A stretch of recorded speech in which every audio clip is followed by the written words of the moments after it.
How's it going, everybody? My name is Nick. I also go by Golden Guy, and I'm your coach of the Philadelphia Pincers. And we're coming back to you with another Wi-Fi Draft League draft breakdown, I guess. Just a new draft league in general. I didn't think I would ever be joining two Wi-Fi leagues at the same time again because it was really rough the first time, but I couldn't say no. So here I am. And this time, we're coming back, we're rolling it back with the UPA, the Uber Pokemon Association. This league is run by Dashing Sceptile.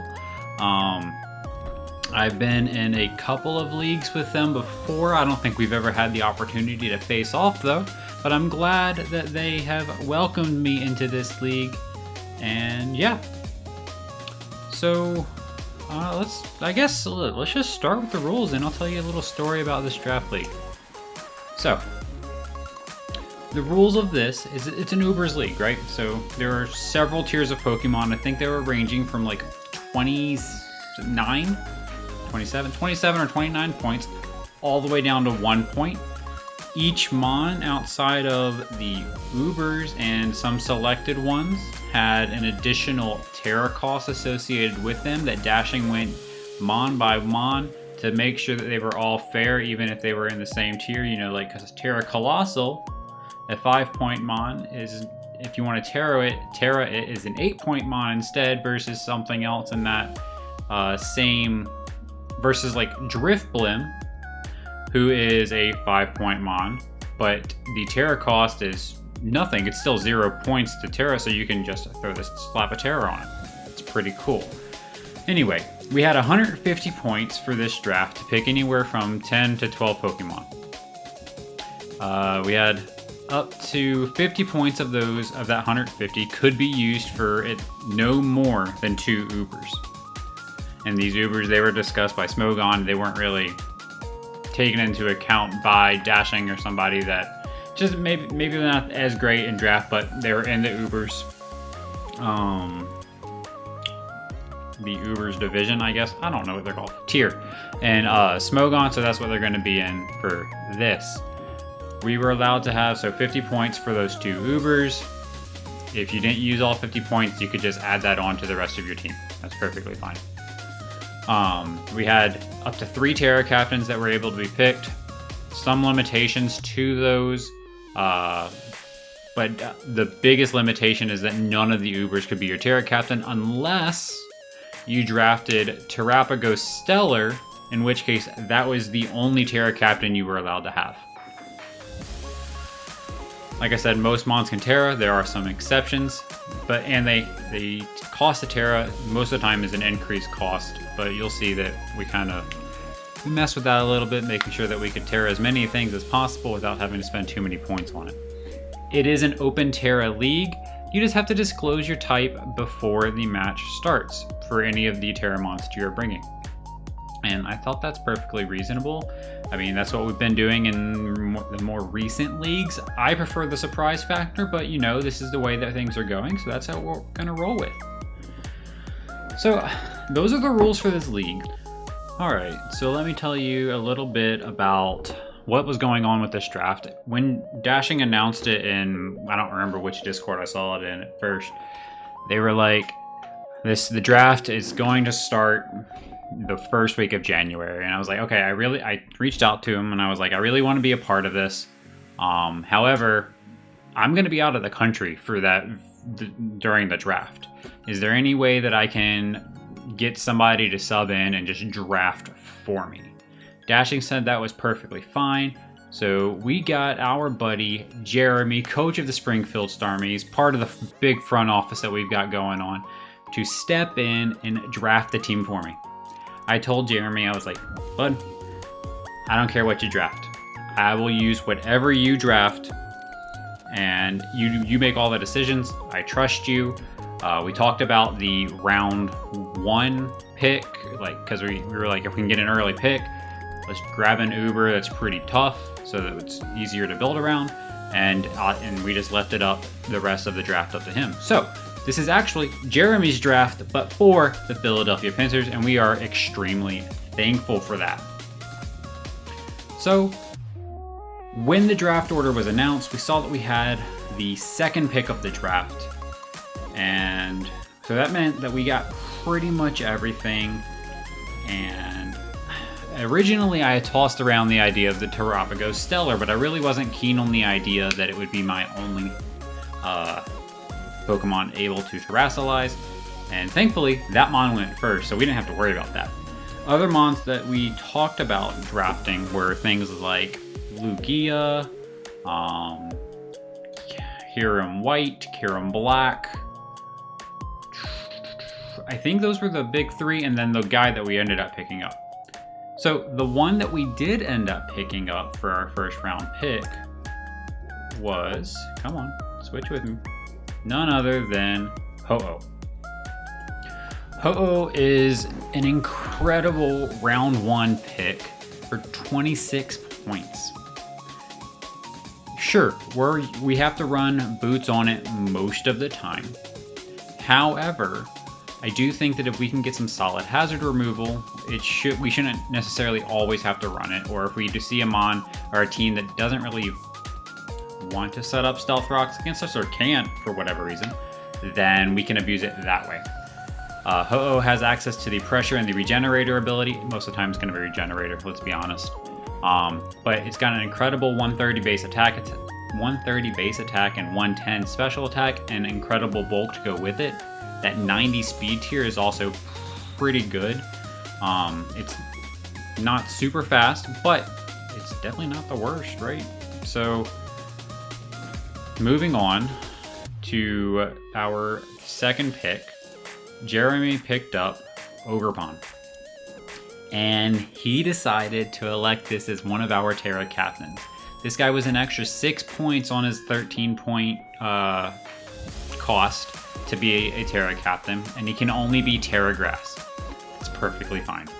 Because when Ogerpon Terrastalizes, it gets a speed boost. So I just have to Terrastilize, and now I have a Choice Scarf, and I can freely pick up other moves, or I can run Choice Scarf, Choice Band, like Galar Darmanitan, and I have a base 120 attack to go along with that, and a 110 speed stat. It's pretty incredible.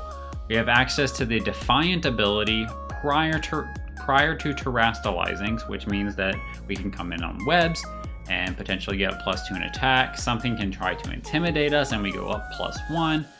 And yeah, it's going to be a lot of fun. I can see it really wants to run like just 3 attacks, right? Ivy Cudgel, knockoff, maybe Stomping Tantrum or Horn Leech, most of the time U-turn, things like that. But we can run any item on it because we're not constricted by a specific mask, which I like a lot. And then for the third pick of the draft, Jeremy picked up a good buddy of mine in Iron Treads. I love using Iron Treads, and I love pairing it with a Mon that we got later on in the draft, which is absolutely fantastic.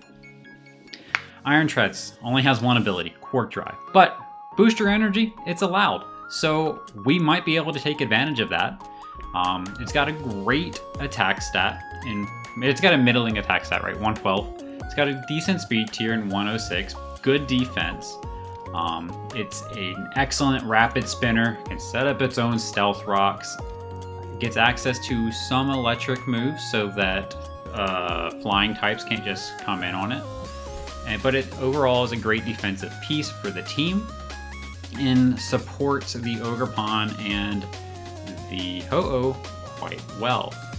And for the fourth pick, we got our second Uber in Darkrai. Darkrai, so you've seen the team, right? We have really good, 2 really good physical attackers, a middling physical attacker, but still pretty good, right? And Ho-Oh is currently our only special attacker. So we got a second Uber in Darkrai for a great special attacker. I'm not entirely sure that this thing should be considered an Uber. I don't think it's like that kind of tier. However, we're gonna roll with it, and it's going to be our fastest Mon on the team. I'll spoil that right now, at the base speed of 125, which is pretty great. Dark Spam, Ghost, gets access to poison moves, fighting. It's pretty good. If we can get something to put to sleep, we can set up on things with Nasty Plot. I'm going to enjoy using this, again, but I don't think it's necessarily Uber worthy. when it can be allowed in non-UPA Draft leagues as well. Then we got our second Terra captain in Toxapex. This is the slowest mon on the team. Great physical wall, great special wall. You can set up T-spikes, recover, enables that regenerator core in Ho-Oh with Ho-Oh. This thing's weak. The only thing I don't like between Ho-Oh and Toxapex right now is the fact that they're both weak to electric moves. So all you have to do is hit the electric attack if you're trying to catch either of them. But we'll make it work. I used to love using Toxapex a lot back in late Gen 7, I believe, and I became decently good with it, toxic stalling people. And I do envision that I can get away with that in this league as well. And this thing can Terra, so that's just going to add one more variable that my opponents have to take into account with it. Then we got the Boeing Jet Latios.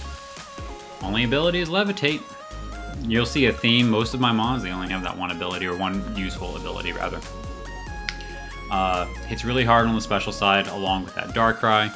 Decently fast with another 110 speed, just like the Ogre Pawn. But it can also be ran, special or physical with things with setup like agility, weakness policy sets, Dragon Dance, so on and so forth.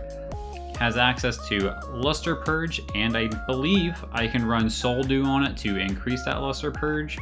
Luster Purge is, I believe it's 100% chance to lower Spadef. If not, it's 50%, but it's pretty high up there, right? It's more likely than not.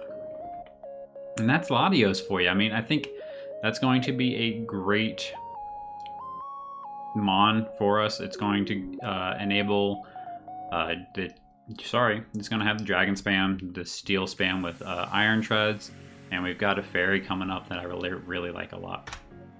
Then Jeremy, I like I said, wasn't present for this draft, so he was talking to the other guys in the front office.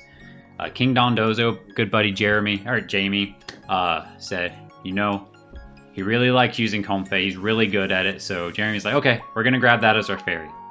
Picks up Comfey. I love this pick a lot. It's one thing I do pride myself on being able to use it decently well. Has two abilities that we will be using throughout the season, and that in Triage and Natural Cure. It's not the most offensive Pokemon. However, if you let it set up, or if it can get set up, then there are very few things that want to come in on it or that can take it out once it's already out-bulked the rest of your team.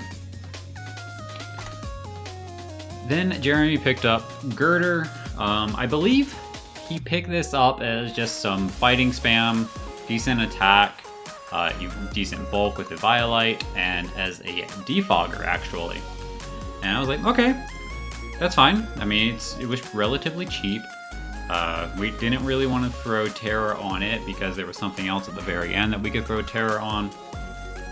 And I don't mind the pick at all. It does similar things to Conkeldurr, just a little bit weaker, has access to knockoff, defog, Mach Punch, things of that nature, and could be a nuisance if you just let it set up with a couple of bulk ups. Then Jeremy drafted Rotom Wash. I love pairing Rotom Wash with Iron Treads. I believe that Rotom Wash is probably the best check for Iron Treads. So we have it on our side, meaning that our opponents do not, which I absolutely love. Again, another mono ability Pokemon with Levitate. Pretty much going to probably come bulky most weeks, but my opponents always have to fear a Choice Scarf set or a Nasty Plot, Thunderbolt, Hydro Pump type thing. And yeah, I enjoy pairing these two very defensive mons together. I think they complement each other very well, and they enable each other offensively as well. Then we picked up Thwackey. And I think when Jeremy picked this up, he was like, you know, Thwackey's pretty good, and it gets access to Grassy Surge. Setting up grassy terrain is not always a bad thing. The only thing that it really hinders on the team is like Earthquake from Ho-Oh or Earthquake from Iron Treads. But both of them can run other ground moves like They could run special Earth Power, I believe High Horsepower or Stomping Tantrum on Iron Treads as well. Or we don't have to run ground moves at all. We just have to play around it. So I love this team in the sense that we are not super ground weak, which most of my teams tend to be. Because we have things like Deep Thwacky, Levitate, Rotom, Levitate, Latios, Ogerpon, Ho-Oh. So we're not super ground weak, and I really like that because I don't like having Earthquake spammed against me. So for this last pick, we had 9 points to spare. And it looks like we're relatively weak to Ghost, I guess. Right now, we don't have a Ghost type, but we're still relatively weak to Ghost spam. So Jeremy wanted to go with another bulky option in Chansey and decided to make it a Terra Captain as well. And the Terra point cost on Toxapex and Chansey were 0. It was whatever tier they were in. So, I mean, why not? Chansey is a great special wall. With the Violite, it makes it a little bit better on the physical side than its evolution and Blissey. It does Blissey things, right? Thunder Wave, Stealth Rock, Heal Bell, Seismic Toss things, and things of that nature. That's the team that we're rocking with for week 1. I'm going to go ahead and let you know I made a couple of transactions after week 1, and we'll talk about that when we get into the week 2 match. But that's the team that we're rocking with. Overall, I like the team a lot. I think I can do fairly well with it. There are going to be some matchups in which we struggle a little bit, but we'll make those work when we come to them. Yeah, that's the team that we're rolling with for the UPA. My name is Nick. I also go by Golden Guy, and I am your coach of the Philadelphia Pincers, guys. Peace.